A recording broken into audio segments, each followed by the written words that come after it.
અંકલેશ્વર નવીનગરી પાસે ડ્રેનેજની કામગીરી ચાલતી હોવા છતાં બેરીકેડ ન લાગતા રેતી ભરેલી ટ્રક ફસાઈ જવા પામી હતી. રોડ પર કામગીરી બાદ યોગ્ય પુરાણ ન કરતા તેમજ બેરીકેડ ન લાગતા રસ્તો ચાલુ હોવાનું સમજી ટ્રક ચાલક ઘૂસ્યો અને ફસાયો હતો. 3 મહિનાથી ચાલતી કામગીરીને લઈ વાહન ચાલકોને હાડમારી વેઠવી પડી રહી છે.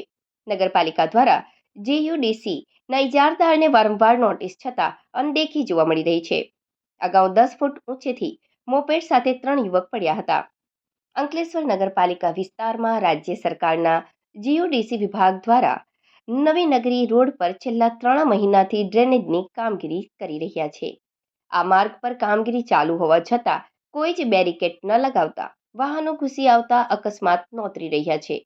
ગત સપ્તાહે જ એક મોપેડ ચાલક GUDCએ ખોડલ 10 ફૂટ ઊંડા ખાડામાં મોપેડ સાથે પટકાયો હતો. હવે નવીનગરી ગુરુદ્વારા પાસે રેતી ભરેલી ટ્રક ફસાઈ જવા પામી હતી. આ રોડ પર હાલમાં જ ડ્રેનેજની કામગીરી પૂર્ણ કરી કાચું પુરાણ કરાયું છે. જોકે હજુ સુધી રોડનું રિપેરિંગ વર્ક થયું નથી અને રોડ ચાલુ કરાયો નથી.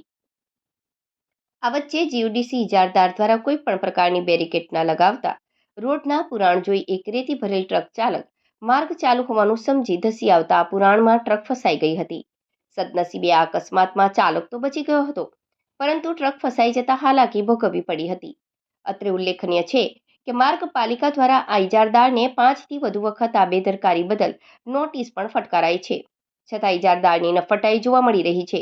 ત્યારે પાલિકા દ્વારા આ સંદર્ભે હવે સરકારના GUDC વિભાગમાં રજૂઆત કરે તે જરૂરી બન્યું છે.